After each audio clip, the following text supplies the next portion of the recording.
మాజీ మావోయిస్ట్ నేత గాదే ఇన్నయ్యను అరెస్ట్ చేశారు. గాదే ఇన్నయ్యతో పాటు మరి కొందరిపై కేంద్ర నేషనల్ ఇన్వెస్టిగేషన్ ఏజెన్సీ కేసులు నమోదు చేసింది.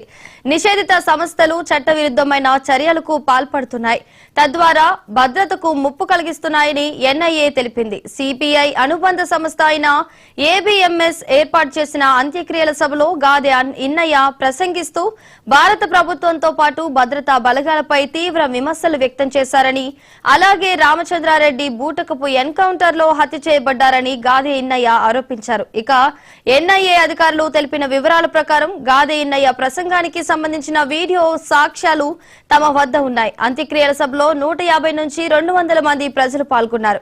గాదే ఇన్నయ్య ప్రసంగం యూట్యూబ్ లో రికార్డు చేయబడింది. ఆయన చేసిన ప్రసంగం దేశానికి వ్యతిరేకంగా సాయుధ తిరుగుబాటు కార్యకలాపాలను ప్రేరేపించడానికి ప్రయత్నించినట్లు ఉందని ఎన్ఐఏ అధికారులు తెలిపారు.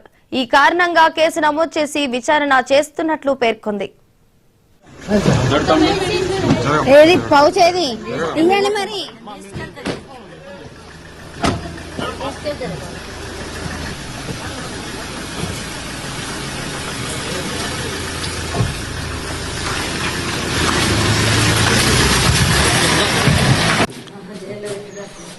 అది కోర్టు డిసైడ్ చేస్తాం సార్. మీరు చెప్పారు అడ్వకేట్ ఇన్ఫర్మేషన్ ఇచ్చుకున్నాను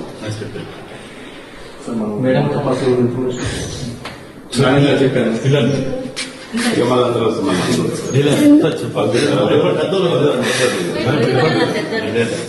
వచ్చి బాధపడతాను.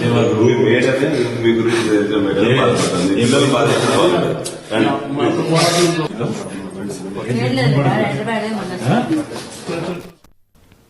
మాజీ మావోయిస్టు నేత గాదే ఇన్నయ్యను అరెస్ట్ చేశారు ఎన్ఐఏ అధికారులు. గాదే ఇన్నయ్యతో పాటు మరికొందరిపై కేంద్ర నేషనల్ ఇన్వెస్టిగేషన్ ఏజెన్సీ కేసులు నమోదు చేసింది.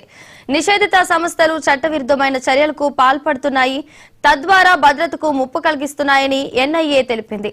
సిపిఐ అనుబంధ సంస్థ అయిన ఏబిఎంఎస్ ఏర్పాటు చేసిన అంత్యక్రియల సభలో గాదే ఇన్నయ్య ప్రసంగిస్తూ భారత ప్రభుత్వంతో పాటు భద్రతా బలగాలపై తీవ్ర విమర్శలు వ్యక్తం చేశారు. అలాగే రామచంద్రారెడ్డి బూటకపు ఎన్కౌంటర్ లో హత్య చేయబడ్డారని గాదే ఇన్నయ్య ఆరోపించారు. ఇక ఎన్ఐఏ అధికారులు తెలిపిన వివరాల ప్రకారం గాదే ఇన్నయ్య ప్రసంగానికి సంబంధించిన వీడియో సాక్ష్యాలు తమ వద్ద ఉన్నాయి.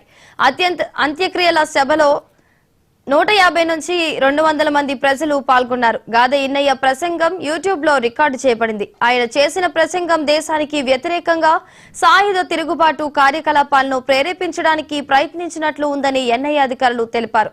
ఈ కారణంగా కేసు నమోదు చేసి విచారణ చేస్తున్నట్లు పేర్కొన్నారు. చిన్నపిల్లలు వచ్చి బాధపడతాను. మీ గురించి